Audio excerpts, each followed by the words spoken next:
Softnya udah rapat ya? Bagus. Ntar tinggal karpetnya, Pak.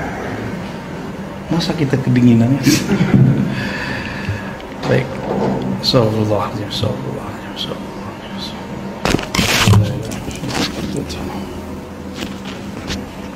Ada ini aja, gak nyambung.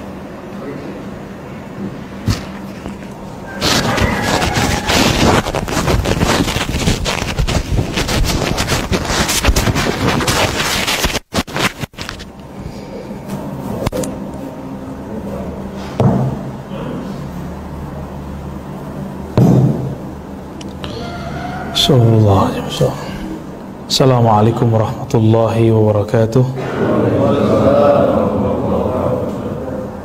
Alhamdulillah rabbil alamin, wassalatu wassalamu ala sayyidil mursalin wa ala alihi wa ashabihi wa li baitihi wa dzurriyyatihi ajma'in, wa ba'd. Ini mohon maaf nih, kitabnya nggak kebawa, kita pakai PDF ya. Apa judulnya tadi, Pak? Al-Khawf ya. Sebentar ya, saya cari dulu. Al-Khawf secara harfiah, Al-Khawf itu berarti takut ya. Lawannya roja. Roja berarti harap ya. Allah Al-Jalal. Apa arti Jalal?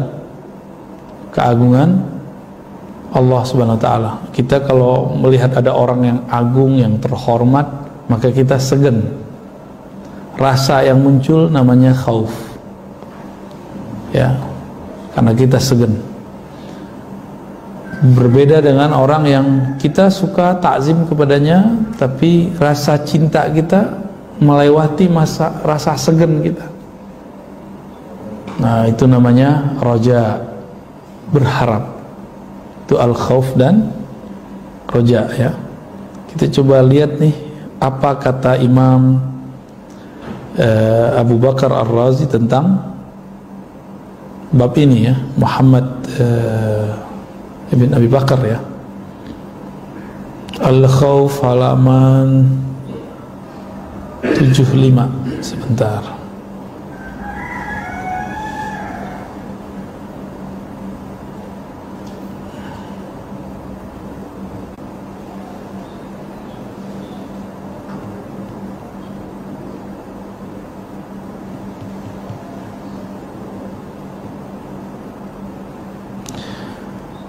Al-khawf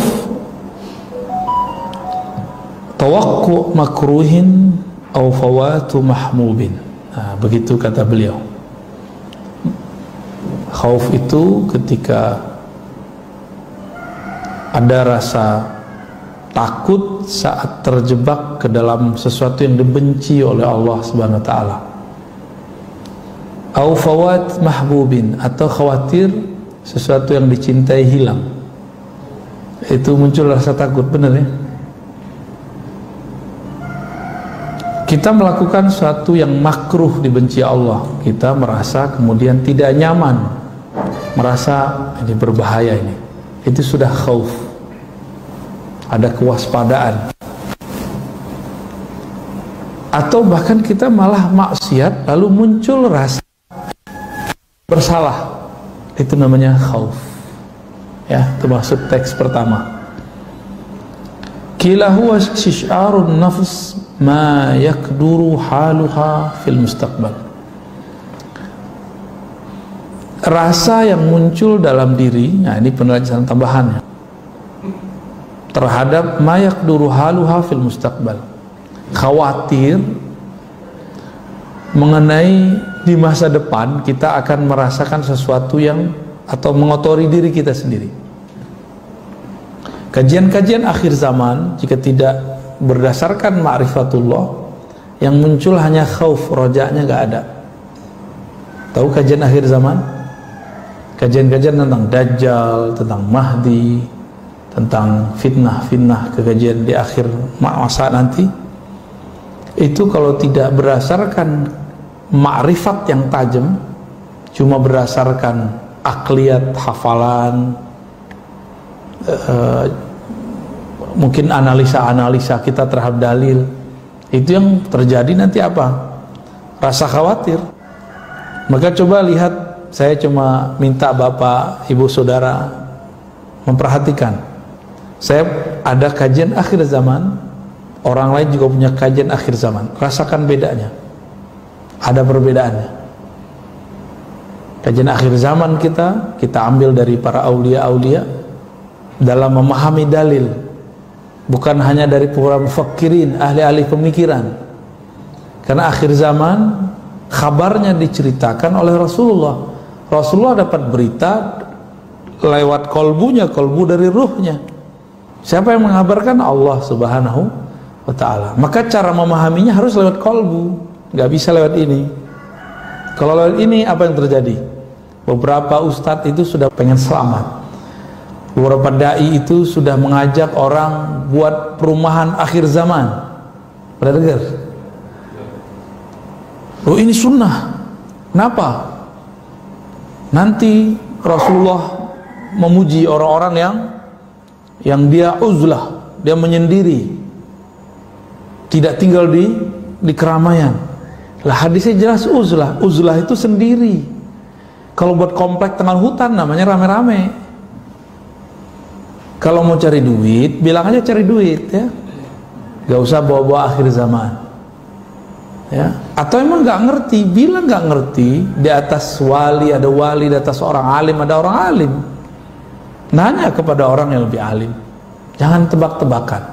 Ya, jadi bab ini bab yang berbahaya. Nah, kajian akhir zaman bisa membuat orang takut. Kalau dia tidak punya ma'rifatullah, maka harus balance antara khauf, roja, rasa takut, dan roja, rasa harap.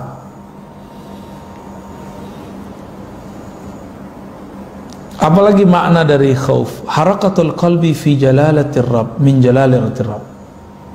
Tadi saya sudah sebutkan di pengantar.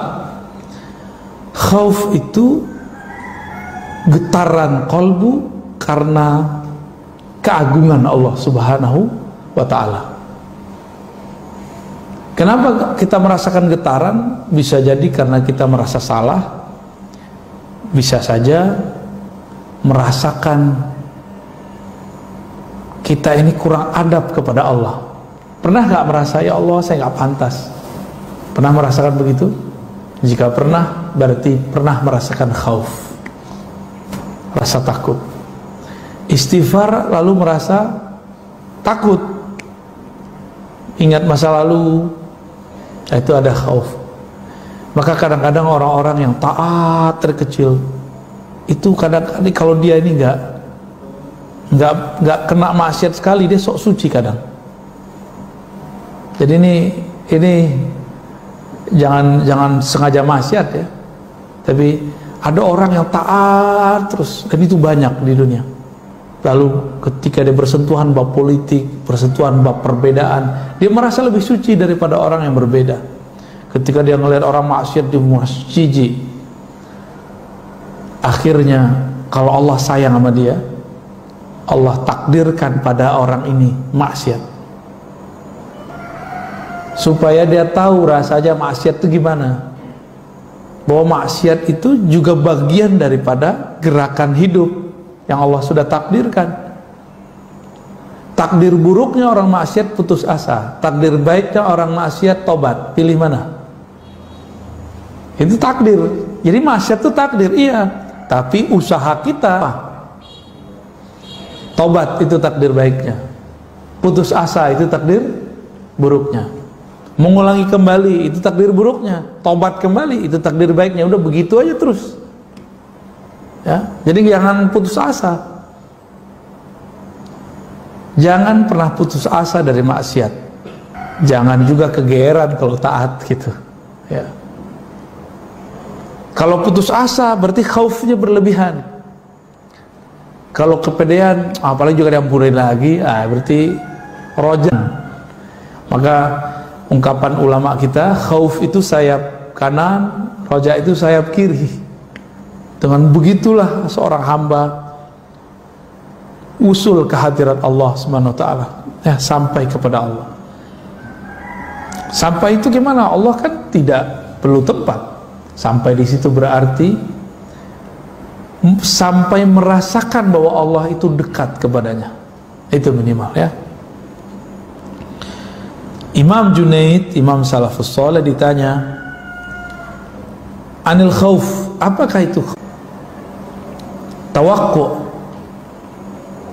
rasa takut terhadap uqubah, terhadap balasan Allah, ala majaril anfas, sesuai dengan gerak nafas. Khawatir kalau nafas ini ada nafas yang lupa kepada Allah Subhanahu wa ta'ala. Ini makomnya Imam Junaid. Kita mungkin belum nyampe ya. Beliau ini pernapas dia. Belum kan? Lalu dijelaskan oleh Imam pengarang kitab ini, al-khauf minallahi wajib. Nah, khauf ini babnya wajib, bukan sunnah ya. Wajibun liqaulihi ta'ala wa khafuni in kuntum mu'minin. Takutlah kepadaku ya, surat Al-Imran 175. Takutlah kepada kamu jika memang engkau percaya kepadaku, in kuntum mu'minin. Kalau dalam beberapa ayat lain, misalnya surah Al-Baqarah ayat 40, wa iyaya farhabun, kepadaku kau takut. Nah, kalau di depan iyaya itu ditambahin hanya ya, hanya kepadaku kamu harus takut, selainku tidak ya.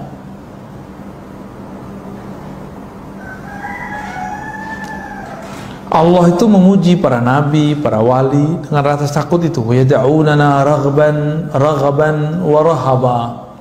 Mereka berkami dengan penuh rasa harap dan rasa takut. Harap diterima, takut ditolak. Nah, itu maksud juga ya. Wa yakhafuna rabbahum min fawqihim. Mereka takut kepada Allah min fawqihim. Ini orang menjadikan ayat ini dalil bahwa Allah di atas. Pada min fawqihim, dari atas mereka, itu nggak mesti berarti Allah di atas. Karena kata fawq bisa berarti seperti dalam surah Al-Baqarah, innallaha la yastahi ayyadriba masalan ma ba'udatan fama fawqaha. Kata fawqa itu artinya yang lebih kecil daripada ba'udah. Ba'udah artinya nyamuk ya. Dan ayat-ayat yang lainnya, yakhshawna rabbahum yakhafuna su'al hisab. Nah, dalam sebuah hadis disebutkan oleh Imam Suyuti bahwa hadis ini ya hasan lah ya, riwayat Fiddar. Tidaklah akan disiksa masuk neraka orang-orang yang pernah menangis karena takut kepada Allah. Jadi semua tangisan itu mardud, ditolak, kecuali satu tangisan, tangis. Jadi air mata itu bisa madamin api nerakanya kita. Kita ini masing-masing punya nerakanya. Nah, itu tetes air mata takut itu bisa memadamkan api neraka. Itu dia ya. Kenapa? Karena neraka itu milik Allah. Allah menyebutkan neraka sebagai simbol daripada siksanya, jalalnya. Siapa yang nangis di situ terlihat ada jamalnya Allah, rahmatnya Allah Subhanahu wa ta'ala. Bagaimana Nabi mengilustrasikannya? Tidak akan masuk neraka, tidak akan disiksa orang yang takut kepada Allah lalu nangis sampai air susu ke dalam susunya. Bisa nggak air susu balik? Nggak pernah bisa ya, nggak pernah bisa. Sekali keluar ya udah nggak bisa masuk lagi. Berarti selama-lamanya. Nah, ini yang menarik nih. Maka saya nggak percaya ada orang murtad itu kecuali dia belum benar-benar Islam sebenarnya. Orang-orang yang pernah nangis menyebut nama Allah, itu rasa tangis itu, rasa getar di kolbu itu tidak akan pernah hilang. Dia akan ada selama-lamanya. Belajar lewat zahir dulu, batin dulu yang dibenerin. Kalau hijrah, yang dihijrahkan kolbu dulu, bukan zahirnya. Supaya kolbu ini benar-benar bergetar kepada Allah, disebut namanya, maka kemudian ada getarannya, disebut namanya di hadapannya. Ya. Ini banyak orang hijrah, ngaji, tapi apa yang terjadi? Kolbu tambah keras, sibuk nyalahin orang. Berarti nggak ada yang nggak beres di kolbunya itu. Ya. Jadi kalau kita benar-benar mau belajar Islam, mulai dari kolbu, karena Al-Quran turunnya ke dalam kolbu, bukan ke sini. Ini hanya alat untuk memahami, menerjemahkan bahasa-bahasa kolbu. Ya.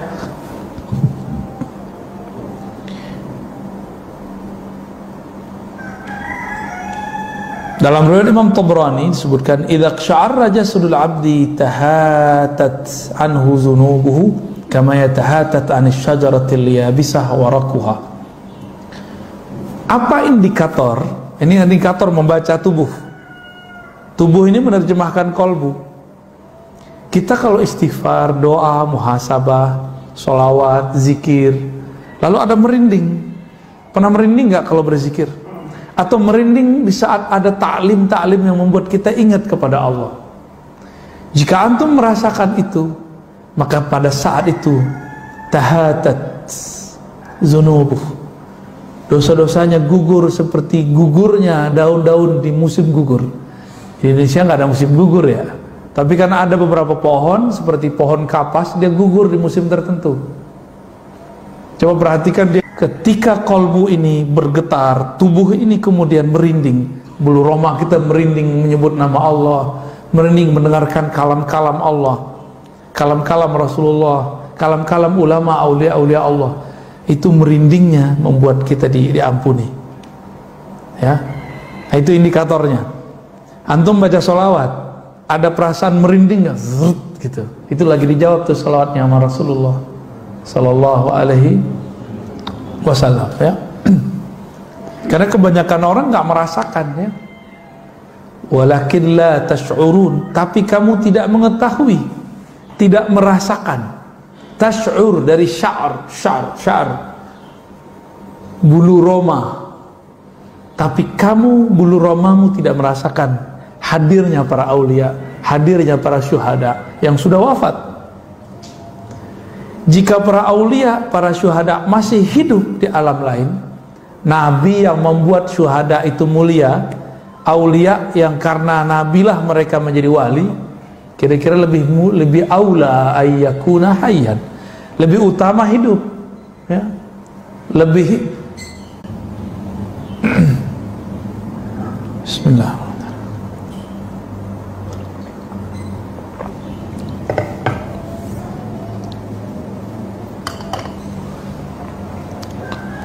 Waqala sallallahu alaihi wasallam, nah, Nabi mentafsirkan satu ayat, walladzina yutuna ma atau wa qulubuhum wajilah.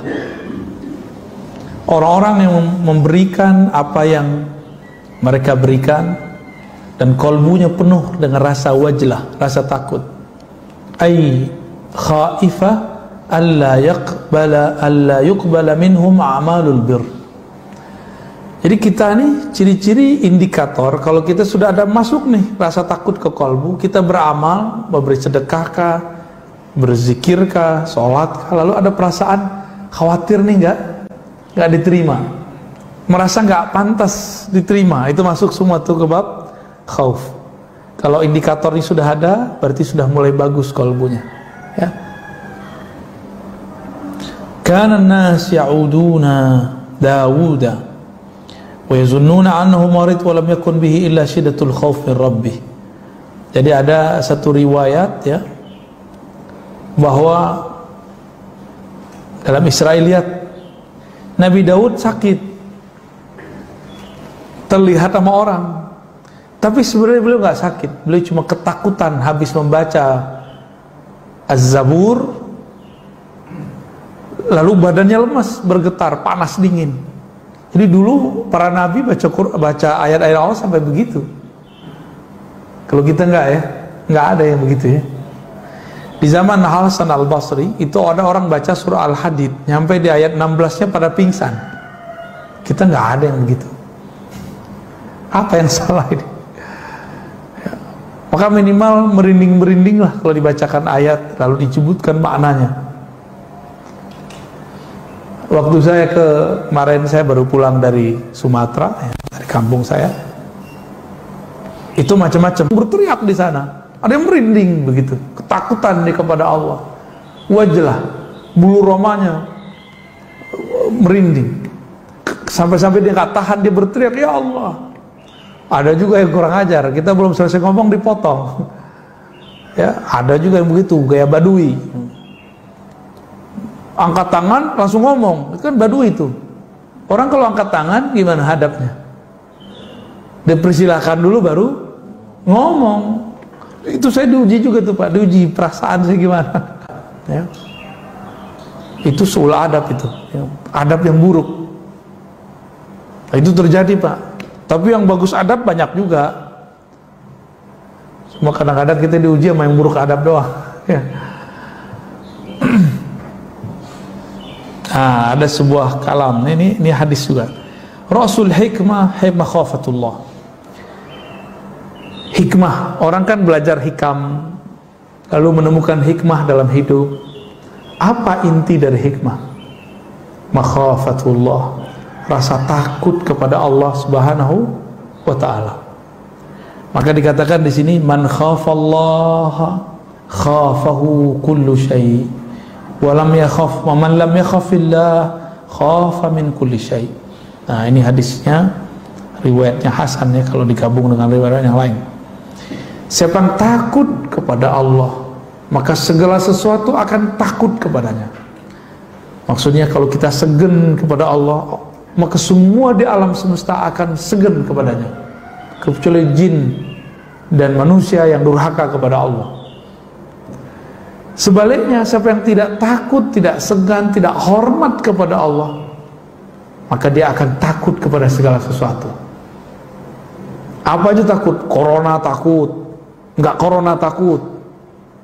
Trauma 2019 takut, ntar mau 2004 takut duluan. 2024 belum datang udah takut duluan. Corona berikutnya belum datang udah takut duluan. Kedinginan ini ya. Jangan-jangan lebih kotoran itu Pak ya, karena jangan-jangan jarang dicuci tuh. Taruh aja kan, percaya kalau bersih. Kalau kita batuk-batuk di situ. Kalau karpet semoga dibersihkan sering-sering ya. Kalau semoga tiap hari ada yang bersihin. Ya emang usahanya lebih banyak tuh. Di masjid-masjid besar sudah rapat, sudah ya. Semoga coronanya masih tidur lah. Kalau nanti muncul bangun ya siap-siap aja Pak ya. Raditu billahi rabba, ridha kepada Allah. Virus itu nggak ada yang bergerak sendiri, itu ada intervensi manusia. Berarti ada yang makar kan? Bener, ada yang makar toh? Takut nggak Pak? Yang ngeri kalau kita dengar cerita konspirasi, ngeri. Tapi tenang aja, Allah itu baik, lebih cakep dalam membuat makar. Fallahu khairul makirin. Mereka mau makar sekarang, silakan ente makar ya. Allah Tuhan kita lebih baik makarnya. Maka kurang-kurangi Pak karbo dari sekarang. Tuh saya virus itu tumbuhnya lebih gampang kalau ada karbo. Kurang yang manis-manis di badan. Bapak ini dan manis ya. Itu khairul makirin. Lebih baik makarnya daripada mereka. Tenang aja Pak. Nggak ada namanya orang buat jahat terus dia enak, nggak ada. Ya. May ya'mal syarran wa may ya'mal syarran yarah. Yang berbuat buruk, cash, kontan dia akan melihat hasilnya. Itu aja. Jadi saya itu udah hilang kadang-kadang rasa khawatir itu untuk masalah-masalah yang begituan. Nah, yang saya takutkan Allah ini terima kita atau enggak, itu aja yang saya khawatirkan.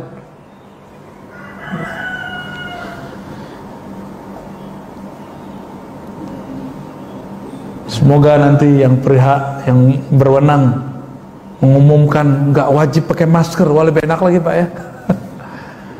Masker lumayan mahal Pak, udah kaya tuh tuan-tuan masker tuh ya. Bisnis masker udah luar biasa tuh. Allah Subhanahu wa ta'ala tidak akan pernah menjadikan kolbu kita ini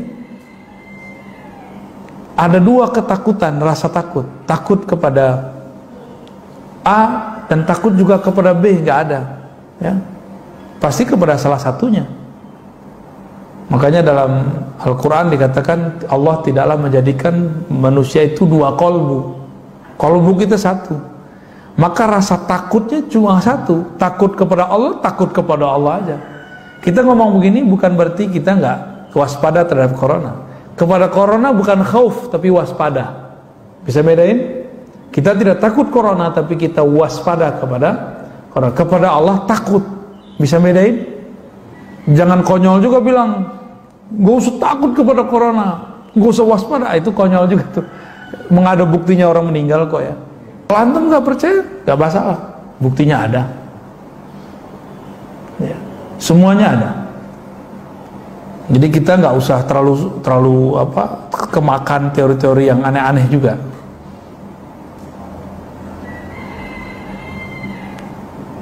Kemudian disebutkan di sini, wah hilang lagi dia. Ya.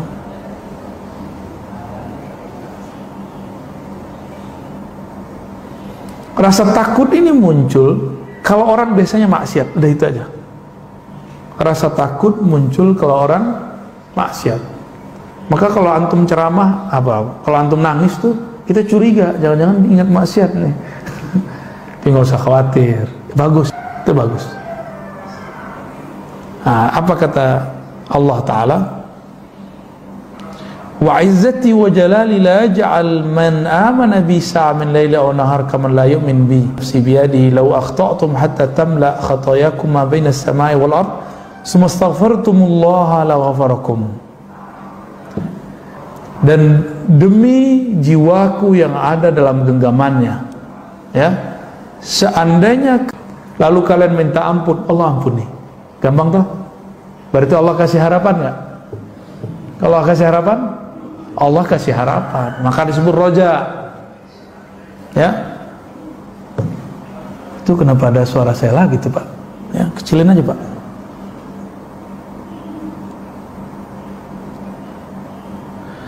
Walau lam tukhti'u laja'a Allah biqaumin yukhti'un summa yastaghfirun fayaghfir lahum.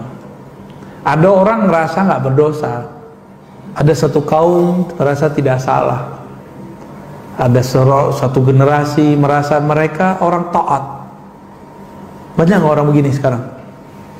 Banyak, baru soleh dikit udah nggak rasa berdosa, baru soleh dikit sudah ngancem-ngancem orang yang berbeda faham. Ya, lu banyak. Ya, lalu nakut-nakutin orang. Pernah nggak ditakut-takutin orang Pak? Ntar kamu dihisap loh di sisi Allah. Pernah gitu nggak?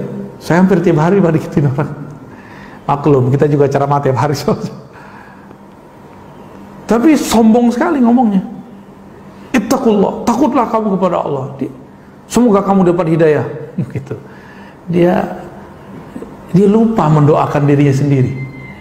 Ya kalau saya amin aja, amin. Ya.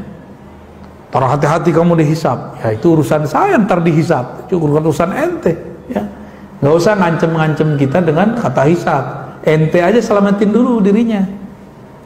Jadi kita ini kalau beda paham sama orang nggak usah bilang ntar kita lihat aja deh. Ntar ente dihisap. Nggak usah ngancem-ngancem begitu. Ya. Kalau kita beda paham dengan orang, ya sudah beda aja. Tapi ada orang yang udah kehabisan hujjah, udah kehabisan dalil, karena nggak mau punya dalil. Dalilnya cuma kullu bid'atin dhalalah. Ya enggak? Di luar itu dia nggak punya dalil. Kita sebutkan dalil, dia bilang nanti kamu hati-hati dihisap. Ya hisap urusan kita, nggak usah diancam-ancam. Kita sudah mempersiapkan apa yang kita buat, jawabannya di sisi Allah Subhanahu wa Ta'ala. Insya Allah harus dipersiapkan Pak, jangan nggak dipersiapkan. Imam Bukhari itu ngajarin kita begitu, kata Imam Bukhari, tiadalah aku membuat sesuatu kecuali aku siapkan di sisi Allah Subhanahu Wa Taala hujahnya. Ini beliau yang ngajarin kita nih, karena semua bakal ditanya. Dan surah Ahlakumut Takatsur di akhir ayat kan jelas sekali, semua yang diberi akan ditanya. Saya dapat kopiah, ini ditanya semua nih Pak. Pertanyaannya lama ini. Ya, Bapak pakai masker itu ditanya semua itu. Baju ditanya semua, dari mana, dipakai apa, gimana cara dapatnya. Banyak pertanyaan ntar. Kita nggak usah ngancem-ngancem orang. Kita makan nggak basmalah aja dihisapnya berat. Ya. Jadi kalau antum debat dengan siapapun, jangan ancam dia dengan kata hisab, kata neraka, nggak usah. Itu hak prerogatifnya Allah Subhanahu wa Ta'ala. Ya. Kalau kamu tidak merasa berdosa, nggak apa-apa, kata Allah. La ja'allahu biqaumin yukhti'un summa yastaghfirun fayaghfir lahum. Allah akan ganti generasi baru yang mana mereka merasa berdosa kepada Allah, lalu mereka minta ampun, lalu Allah ampuni. Jadi dosa itu rasa. Saya sudah sebutkan berkali-kali, Bapak Saudara, kalau ada dosa zahir, ada dosa batin, ada dosa adab. 3 aja. Dosa zahir, dosa mata, kita semua punya. Tapi jangan masuk ke dosa yang batin. Kalau iya, tobatnya harus lebih serius. Pernahkah merasa diri lebih baik dari orang? Pernahkah merasa lebih suci dari orang lain? Pernahkah merasa lebih benar dari orang lain? Merasa benar boleh, lebih benar nggak boleh. Bisa bedain? Merasa benar boleh. Masa kita nggak boleh merasa benar? Kalau nggak, untuk apa kita beramal? Kita harus yakin juga yang kita amalin benar. Tapi merasa paling benar itu sifatnya iblis. Merasa baik boleh, merasa lebih baik daripada orang lain nggak boleh. Merasa baik berarti syukur, merasa lebih baik berarti sombong. Itu beda-beda tipis itu ya. Apabila orang-orang tidak merasa berdosa, maka Allah akan ganti generasinya.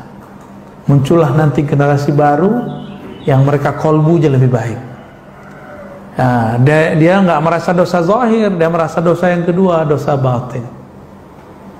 Dosa batin itu yang paling ringan tapi paling bahaya. Apa itu? Ghaflah, lalai kepada Allah Subhanahu Ta'ala. Lalai itu satu napas naik turun, ada kelalaian di situ, itu sudah berbahaya. Apa kata Allah di Quran? Wala takun minal ghafilin. Jangan kamu lalai. Sempat lalai, kena larangan itu.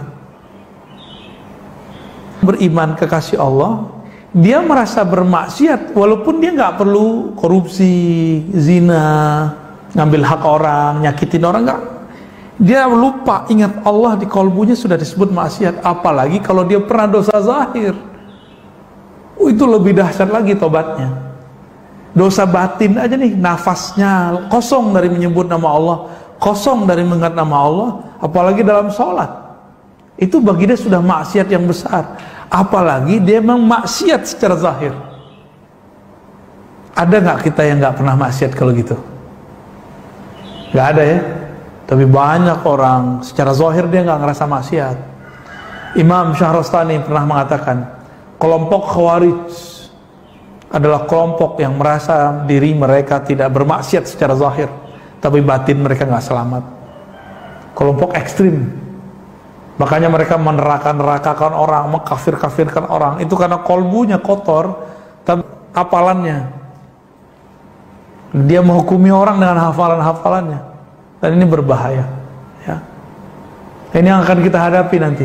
Jadi Bapak Ibu Saudara yang bukan Allah, yang kita hadapi di masa depan, itu orang-orang yang soleh secara zahir, tapi batinnya kotor. Kita merasa diri kita kotor zahir dan batin, lalu kita tobat, itulah senjatanya. Kalau nggak ada rasa itu, wah kita lewat sama mereka ya.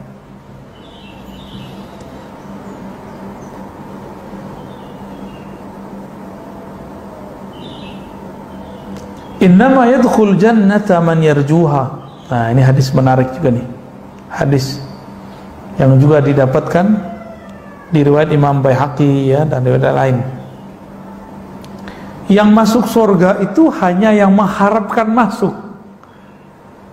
Yang masuk neraka itu yang tidak pernah berharap masuk surga, yang putus asa daripada rahmat Allah Subhanahu wa Ta'ala. Ya. Baik. Dengan demikian Bapak Saudara yang bukan Allah, Jadi al-khauf dan roja, rasa takut, rasa harap, ini harus dipelihara. Nah, inti dari rasa takut itu bukan hanya sekedar dari maksiat, tapi inti dari rasa takut itu karena Allah itu punya sifat namanya Jalal. Apa tadi namanya Jalal? Keagungan. Kita segan kepada Allah Subhanahu wa ta'ala. Ini ilustrasi biar gampang, Pak. Punya guru nggak dulu yang kita segani di sekolah? Berani nggak buang sampah depan dia? Nggak berani ya? Tapi kalau gurunya pergi, buang sampah lagi nggak? Iya, berarti kita takut kepada dia. Ada guru yang kita sukai dulu di sekolah? Ada ya? Lalu dia ketika mau buang sampah, di depan dia yang buat sampah, dia mau ambil sampah, karena kita sayang sama dia, kita bilang, maaf Pak Guru, biar kami aja yang buang. Kita sayang. Jadi khauf dan roja ini dua kejadian rasa yang dia bercampur aduk di kolbu, bercampur aduk di dalam kolbu. Pernah suka seseorang? Pernah ya? Khawatir nggak kalau cinta kita ditolak? Iya. Galau nggak kalau kita nggak diingat-ingat sama dia? Galau ya. Jadi kalau dia nggak kirim salam, kayaknya aneh hari itu. Atau kalau nggak ketemu dia sesaat, kayaknya aneh. Nah inilah bab yang mau saya sampaikan sebagai penutup. Al-khauf dan roja itu jika didasari kepada cinta, maka dia rasanya lebih ringan, lebih asik. Didasari apa? Cinta. Kita ini kalau nggak ketemu dengan muncul lagi bab rindu. Dalam rindu itu muncul rasa takut. Jangan-jangan nggak diterima nih. Jangan-jangan dia ingat yang lain nih. Jangan-jangan perhatiannya kurang nih. Maka orang yang khauf dan roja ini sibuk. Ketika dia mau bertemu atau ada kesempatan bertemu dengan yang dia sukai ini, dia akan mencari perhatian. Bajunya dibagusin, mukanya dibersihin, model rambutnya dibenerin. Itu kalau kekasihnya fisik, manusia. Kalau yang kita cintai itu Allah, gimana? Kan Allah, mari cari perhatian Allah. Allah itu selalu memperhatikan hambanya, tapi carilah perhatian rahmatnya, perhatian kasih sayangnya. Bagaimana caranya? Di kolbu ada khauf dan raja, yang sumbernya adalah cinta kepada Allah Subhanahu wa ta'ala. Cinta indikatornya cuma satu, dawamu zikri, senantiasa ingat dia, senantiasa merindukannya, takut kalau salah tingkah di depannya. Itu jadi ya. Kalau kita sudah cinta, suka memberikan kejutan nggak, hadiah? Itu untuk apa? Cari perhatian. Maka yang layak dijadikan objek untuk kita cari perhatiannya adalah Allah, sumber semua cinta ya. Siapa yang dicintai Allah, maka semua yang di makhluk ini, yang di alam semesta akan mencintainya, insya Allah. Baik Bapak Saudara bukan Allah, lebih kurang itu bedah kitab Hadaikul Haqaiq ya, beberapa waktu ini. Semoga bermanfaat. Gimana Pak? Baik, terima kasih. Dengan Bapak Ibu dan Pak sekalian, bila ada yang ditanyakan.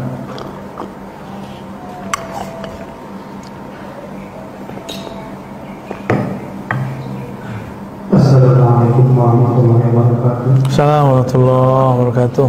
Assalamualaikum warahmatullahi wabarakatuh. Wa ala ilmikum. Mohon maaf Ustaz dan Abia. Saya Syukran Mahmud dari Sawangan. Mau bertanya,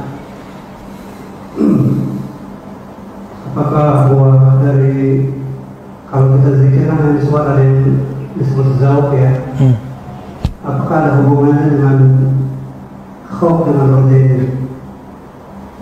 Ya. Yang kedua pertanyaan saya, mohon maaf, saya dengan bahasa Arab karena ini pribadi saya. Syukran kasaran ala ilmikum wa la syakka bi ilmikum wa la ubali من أي جمع خرجتم. أولا سمعت من الآخر قولا من الآخر إذا ذكر الذاكرون ثم حتى يخرج منيا من ذكره هذا صحيح أو غير صحيح؟ والإجابة كفى بالصحيح وغير صحيح خلاص. شكرا كثيرا على اهتمامكم وعلى dirikum. Assalamualaikum. Oke. Tadi pertamanya saya lupa Pak. Kalau zikir ada disebut zauq, rasa. Apakah buah daripada ini Pak? Rasa takut. Iya. Bukan buah dari rasa takut, tapi buah dari kenal.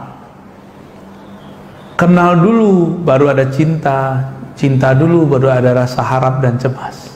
Baru ada rasa. Mungkinkah kita ada rasa dengan orang yang kita kenal? Apalagi kepada Allah. Jadi sebelum berzikir, kenalilah yang dizikirkan itu siapa. Ini kalau banyak orang di luar sana belajar zikir, tapi nggak ada efek di kolbunya. Itu masalahnya cuma satu. Dia tidak mengenal siapa yang disebut. Sederhana aja, ya. Kita kalau kenal siapa yang kita sebut, oh fotonya kita jaga, namanya kita jaga. Pernah nyimpen foto kekasih kan, jatuh, kita ambil nggak? Rela nggak itu foto kekasih kita injak? Enggak. Bapak kenal Muhammad, tulisan begitu, misalnya ada di tulisan jatuh, kita biarin. Kita kan tahu ini nama Nabi Muhammad, walaupun itu, tapi ini nama Nabi. Karena kenal yang punya nama, maka simbol-simbolnya kita jaga. Jadi dimulai dari kenal dulu, ya, itu Pak. Yang tadi kedua ada terjawab ya. Itu ahwalnya Syekh Abdul Qadir Jilani. Sahih, sahih. Ya. Sayyidina Ali begitu. Sayyidina Ali kan mengatakan kuntu rajulan mazza'an. Aku adalah seorang laki-laki yang mazza'. Nah, kenapa? Bukan karena Fatimahnya sebenarnya, tapi karena beliau lagi ahwalnya adalah cinta kepada Allah Subhanahu wa taala. Ya. Gitu, Pak. Ada kalam dari Imam pengarang kitab ini, Ibnu Abi Bakar Ar-Razi, la taghtar bi khasratil ibadah fa in iblis ba'da qasrati ibadatihi laqiya ma laqiya. Jangan tertipu dengan banyak ibadah, karena iblis beribadah puluhan ribu tahun, lalu terjadilah kesalahan yang kita sudah tahu kesalahannya. La taghtar bi kasratil ilm. Jangan tertipu oleh banyak ilmu, karena dulu ada namanya di masa dulu Bal'am, punya ilmu tentang ma'rifatul asma, mengenal nama-nama Ismul Azam, nama-nama Allah. Saktinya bukan main dia. Tapi dia kemudian terlaknat juga. La takhtar ya, bimusahabati as-salihin. Jangan bangga dulu berteman sama orang soleh, ya. Kenapa kata beliau? Fala rajula a'zam qadran min Nabi sallallahu alaihi wasallam wa lam yantafi aqaribuhu bi mukhalatati. Tidak ada makhluk yang lebih sempurna, lebih bermanfaat, lebih hebat daripada Rasulullah sallallahu alaihi wasallam. Benar ya? Tapi apakah kerabatnya dapat manfaat dari beliau? Abu Jahal, Abu Lahab dapat manfaat nggak? Enggak. Jadi kita dekat sama orang itu belum cukup, tapi ikut dia itu baru benar. Ya, belum cukup, tapi kita kemudian mengikuti dia, tasdik kepadanya, itu yang benar. Ya, kita dekat sama orang soleh tapi ngomongin dia, gue mau deket tapi kalau beramal belum. Tapi hatinya gimana? Percaya, syak atau gimana? Jika percaya, Allah terimalah percayanya. Jika tidak, ini masalahnya. Ya. Oke, barangkali itu. Lanjut, ada lagi? Apa cukup? Itu ada.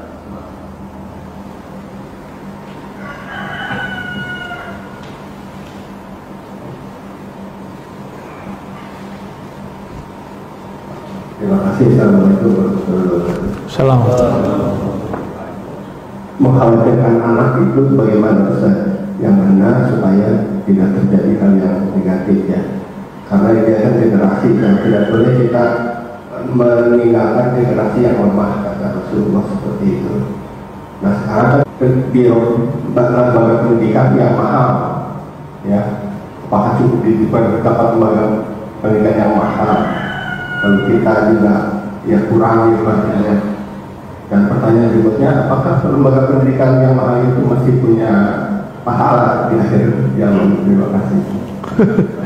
Bapak lagi mau nyerang lembaga pendidikan nih Pak ya. Baik. Mengkhawatirkan anak itu bagian daripada khauf, tapi khauf untuk generasi. Dan khauf ini nggak boleh cuma dengan galau. Kejadian itu kan terjadi juga di masa sebelumnya. Generasi sebelumnya begitu juga. Toh galau nggak galau, generasi berjalan terus. Terus gimana? Yang tidak berubah di alam semesta itu cuma Allah. Kan Allah lah yang menciptakan alam semesta. Ya, kekuasaannya nggak berubah. Ya, yang dikuasainya berubah. Jadi dekatkan anak itu kepada Allah. Cara mendekatkan anak bukan dengan banyak sholat, Pak. Kenalkan dulu dia sembah siapa. Jadi jangan paksa anak tuh sholat kalau dia belum kenal siapa Allah. Pelan-pelan kita ajarin ya. Allah itu yang ciptain ayah, ibu, kamu. Maka untuk mengenangnya, mengingatnya, kita menyembahnya. Gitu. Ya. Kamu kalau punya orang tua pasti pengen pulang gitu. Pengen pulang ngecas itu. Sumber alam semesta itu kan Allah. Maka kalau orang ini hidup di dunia nggak kembali kepada Allah, nanti dia kayak anak nggak jelas dia mau pulang kemana. Energinya nggak ada. Jadi memikirkan pendidikan anak ini bagian dari khauf. Ya. Tadi khauf dan roja untuk diri sendiri, tapi sekarang Bapak bertanyanya untuk orang lain, itu anak kita sendiri. Wajib Pak. Tapi tidak cukup dengan rasa takut. Jangan karena rasa takut kita kemudian kita paksa anak kita ibadah sholat. Ajarin dulu dia cinta kepada yang disembah. Maka nanti dia nggak perlu dipaksa untuk sholat. Ya. Jadi mulai bercerita tentang Allah kepada anak-anak. Dengan cerita apa? Cerita kisahkan ke mereka. Nanti mereka akan tertarik sendiri untuk sholat. Lalu anak-anak itu dia nggak ngelihat omongan kita Pak, dia ngelihat kita buat apa. Jadi Bapak ini kalau jam sholatnya pergi ke masjid, itu anak rekam sama dia. Nanti kita ketiduran malah anak kita yang bangunin. Coba aja itu. Jadi anak itu dia merekam apa yang dibuat babehnya nih ya. Bapaknya ngapain nih? Ada orang tua ngerokok terus bilang ke anaknya, kamu jangan ngerokok ya. Ngerokok. Itu bapak kurang ajar tuh. Itu nggak bener ngajar begitu. Kalau kita ngajar anak sholat, kita sholat duluan. Kalau kita bilang ke anak jangan ngerokok depan dia, ngerokok di luar dia. Gitu. Terus begitu. Kita ini nggak semua punya bakat mengajar. Maka kita bertanya kepada orang yang bisa mengajar. Makanya banyak orang nggak bakat ngajar anaknya, ngomong bulat nggak jelas. Terus apakah orang yang membuat pendidikan yang mahal itu nggak dapat pahala? Itu urusan lain Pak. Itu urusan kolbu dia. Bapak buat pendidikan murah nggak ikhlas, nggak dapat juga. Mahal nggak mahal, jualan metode, dan itu halal. Itu halal ya. Mau dia pesantren kayak mau dia sekolah umum, ketika dia jual fasilitas ini boleh naikin kos. Urusan agama kok kita murah-murahin gitu. Tapi kita harus punya program juga. Jadi Bapak ini kalau ada yang bergerak di dunia pendidikan, emang middle up, harus punya CSR-nya Pak. Harus ada program untuk anak yatimnya, anak duafanya, orang-orang yang cerdas tapi kurang mujur, kurang beruntung dalam bab rezeki. Harus dicari, jangan nunggu orang datang. Kita yang nyari mereka, orang berbakat itu. Harus ada intelijen sekolah itu, kira-kira begitu. Dicari bakat orang kemana-mana. Di mana dia nyari? Kalau kita di SMP ya kita nyarinya ke SD. Kita yang nyari jemput bola. Katanya mempersiapkan generasi. Ya. Kalau nunggu orang datang ya namanya nggak benar itu. Ya. Apalagi kalau di lembaga kita ada juga sosial, wah itu lebih cakep lagi. Bisa lebih banyak nanti, bisa di luar persentase. 70% orang berada, 30%-nya orang berbakat tapi kurang beruntung secara rezeki. Semoga nanti lembaga pendidikan akan banyak begitu, amin ya. Tapi dulu kiai-kiai kita yang hebat itu mereka sekolah bukan di sekolah mewah. Kiai Mustafa Yakub, Imam Besar Istiqlal almarhum, itu bertahun-tahun makan ikan apa tuh? Ikan lele tanpa tulang. Tahu Pak? Lele tanpa tulang apa tuh? Terong. Daging tanpa kulit. Jengkol. Itu mereka makannya itu. Itu aja diolah. Jadi ulama besar tuh. Ya. Jadi mereka sudah biasa hidup bersahaja. Bapak kalau pergi ke pesantren-pesantren itu ada macam-macam pesantren, ada yang kelasnya oke, tempat tinggalnya oke, riadoh anaknya kurang, latihan anaknya kurang, akhir kurang tahan banting, jadi manja, udah kuliah aja masih manja. Beda kalau mereka itu sudah hidup sederhana, itu hasilnya beda. Ya. Kita nggak nyuruh anak-anak lebih baik, ya. Itu petuah dari Imam Abdul Hasan Asy-Syadzili ya. Gitu ya, cukup? Tadi online.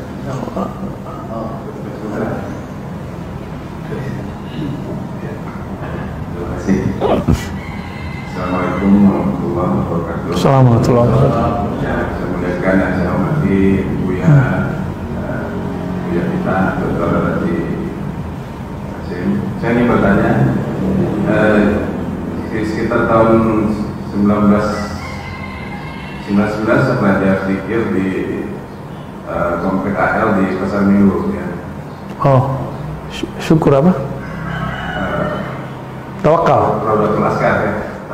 Tawakal. Jadi dari 2019 sampai 2004 gitu, 2006 selama vakum itu saya setel radio Roja gitu. Sampai sekarang gitu.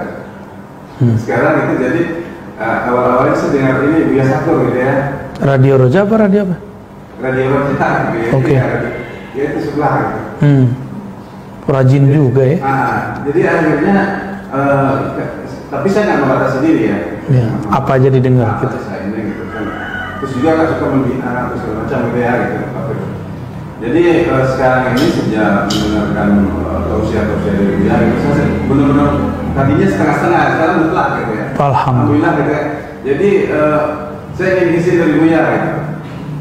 Izin apa namanya itu mengembangkan zikir tadi gitu.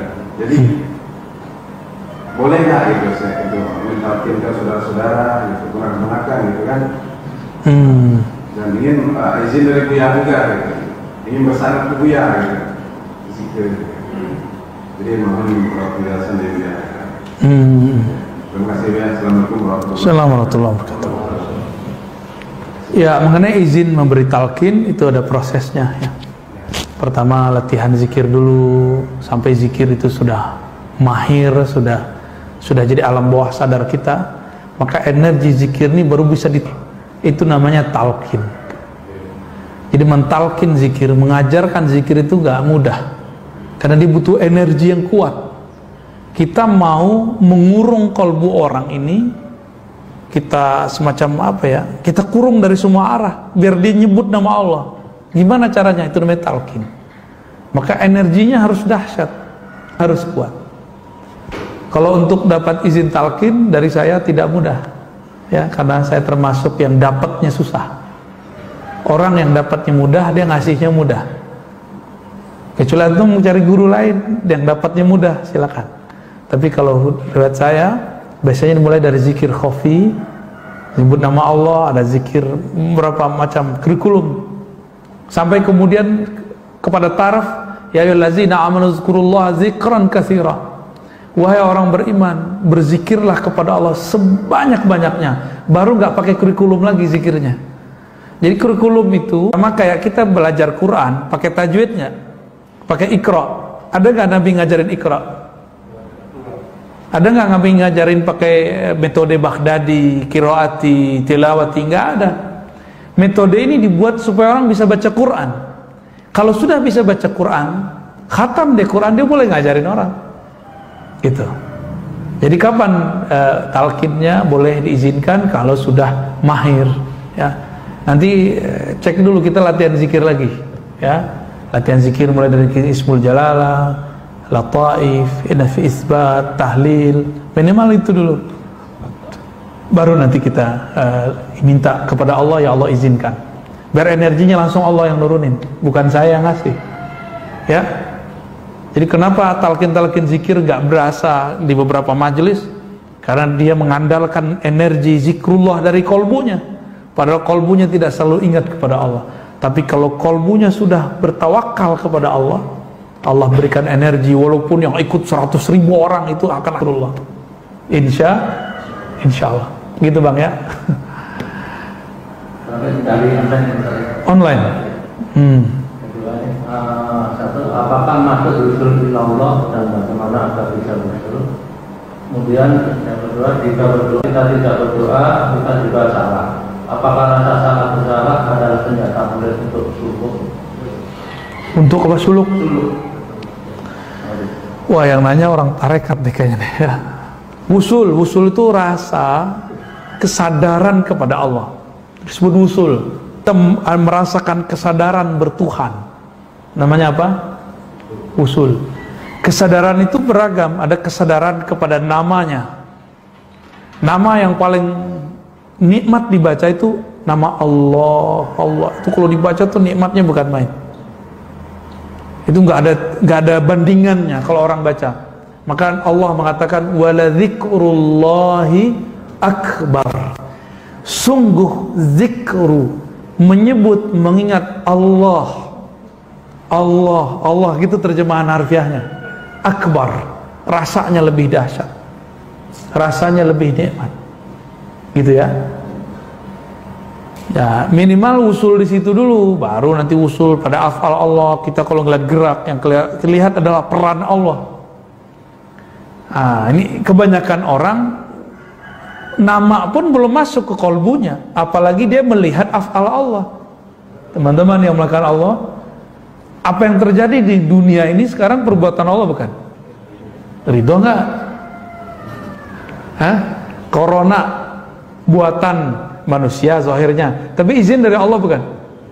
Ada nggak di alam semesta sesuatu terjadi kalau Allah nggak izin? Berarti ada Tuhan selain Allah.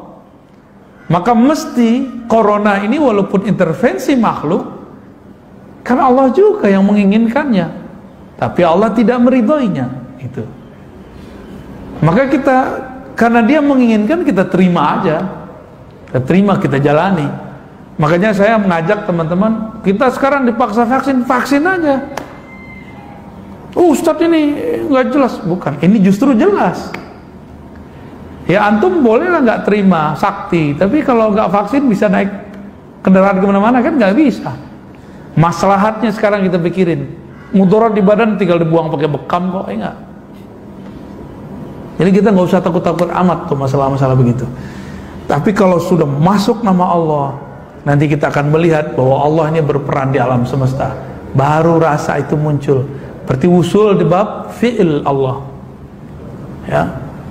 Kalau usul di sifat Allah itu sudah ulama wali dia. Udah wali-wali besar. Kutub-kutub zaman dulu makomnya di situ. Kalau dia berkalam, kalam Allah jadinya. Kan sifat itu dalam bahasa Arab, wali-wali Allah yang sudah sampai kepada sifat, dia kalau dengar nggak pakai telinga ini lagi. Dia dengarnya sudah dengan pendengaran yang lain. Allah yang memperdengarkan kepadanya. Itu bedanya. Dia kalau belajar nggak berataskan mata lagi, mata membaca, telinga mendengar, tapi lebih dari itu. Mungkin matanya mendengar, melihat, telinganya mendengar yang ada di sekitar, tapi ruhnya sudah melayang sampai ke wilayah lain. Ayat yang sama bisa diterjemahkan lebih dalam daripada orang-orang biasa. Orang kampus jelasin pusing kita, tapi kalau dia jelasin kita merinding-merinding. Nanti bisa ke sana, Pak. Ayat yang sama loh ya.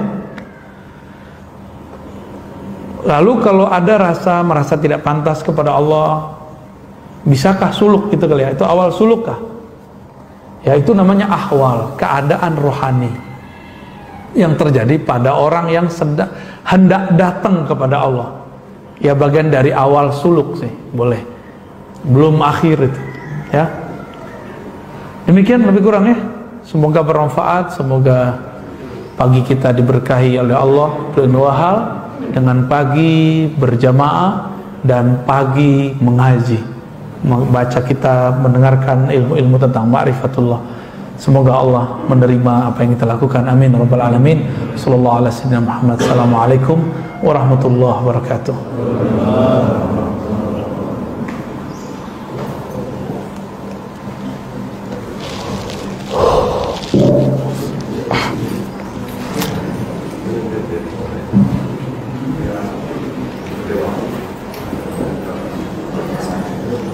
Salat Pak, salat syuruk. Pak, syukran. Ane di pengasinan. Oh, bedahan. Terima kasih, Bang. Iya, sip. Orang majelis tawakal toh. Iya, dulu Kan udah meninggal pendirinya.